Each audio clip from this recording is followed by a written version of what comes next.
সুপ্রিয় দর্শক, আমরা পার হয়েছি জয়নগর লোকসভা কেন্দ্রের জয়নগর বিধানসভার দক্ষিণ 24 পরগনার জেলা পরিষদের সদস্য খান জিয়াউল হকের নেতৃত্বে এবং সর্বভারতীয় তৃণমূল কংগ্রেসের মনোনীত প্রার্থী দ্বিতীয়বারের সাংসদ এবং তৃতীয়বারের নেতার মধ্যে সেই সূর্য আজও মাত্র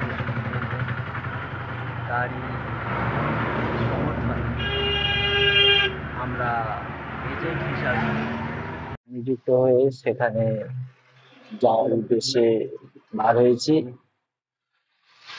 আপনারা সবাই ভালো থাকবেন। আমাদের সঙ্গে রয়েছে জিয়াউল হক, সামনের গাড়িতে রয়েছে আমাদের আলিদা এবং জাকির দা থেকে শুরু করে গাড়ি থামিয়ে কিছু আসামি আসতে সব আসামি ছিল।